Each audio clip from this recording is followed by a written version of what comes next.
મિત્રો, Omicron virus જે કોરોનાનું સૌથી ઘાતક સ્વરૂપ માનવામાં આવે છે તેની એન્ટ્રી ભારતની અંદર થઈ ગઈ છે। ગુજરાતની અંદર પણ એક શંકાસ્પદ કેસ છે તે નોંધાયો છે। આ નવો વેરિયન્ટ છે તે ભારતમાં આવી ગયો છે। એક જ દિવસની અંદર નવા વેરિયન્ટના કેસની સંખ્યા છે તે ડબલ જોવા મળી છે। આ અંગેની તમામ વાત છે તે તમને આજના વિડીયોમાં કરવાની છે, તો થોડો ટાઈમ કાઢી આ વિડીયોને ખાસ અંત સુધી જોજો અને જો આ ચેનલ ઉપર નવા હોય તો આ ચેનલને સબસ્ક્રાઇબ જરૂરથી કરજો। ભારતની અંદર કોરોનાના નવા વેરિયન્ટ ઓમિક્રોનની એન્ટ્રી છે તે થઈ ગઈ છે, ત્યારે ગુજરાત માટે પણ ચિંતામાં મુકાવનાર સમાચાર છે તે સામે આવ્યા છે। સાઉથ આફ્રિકાથી જામનગર પરત ફરેલ એક શખ્સ છે તે કોરોના સંક્રમિત મળ્યો છે। જામનગરમાં શંકાસ્પદ ઓમિક્રોન વેરિયન્ટનો દર્દી છે તે નોંધાયો છે। આ દર્દી ગઈકાલે જ જામનગરથી પરત ફર્યો છે।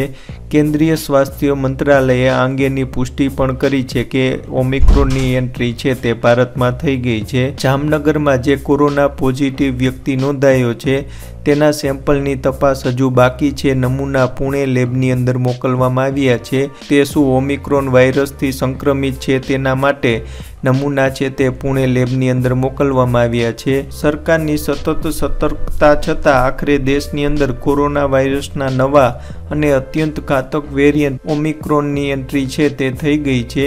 ચોંકાવનારું એ છે કે આ વેરિયન્ટના 2 સંક્રમિત કેસો કર્ણાટકની અંદર નોંધાયા છે। 66 અને 46 વર્ષીય વ્યક્તિઓની અંદર ઓમિક્રોન વેરિયન્ટ છે તે મળ્યો છે।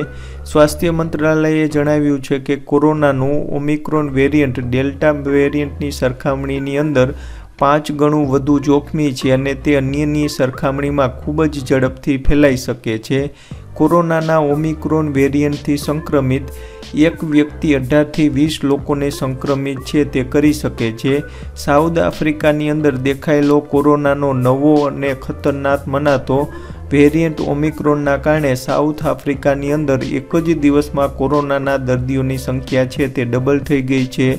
સાઉથ આફ્રિકામાં પહેલા દિવસે 4000 ઉપરાંત બીજા દિવસે 8000 કરતાં વધારે કોરોનાના દર્દી છે જે ઓમિક્રોનના તે નોંધાયા છે। એટલે એક જ દિવસની અંદર કેસની સંખ્યા ડબલ થઈ ગઈ છે।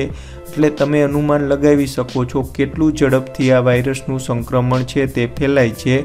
કોરોનાનો આ નવો વેરિયન્ટ છે તે માત્ર એક જ અઠવાડિયાની અંદર અમેરિકા સહિત 24 દેશોની અંદર જોવા મળી રહ્યો છે। ખૂબ જ ઝડપથી વિશ્વના તમામ દેશોની અંદર આ વાયરસ છે તે ફેલાઈ રહ્યો છે અને ભારતની અંદર પણ 2 કેસ નોંધાણા છે અને ગુજરાતનો એક કેસ છે તે શંકાસ્પદ છે, તેનો ટેસ્ટિંગ માટે લેબની અંદર મોકલવામાં આવ્યો છે।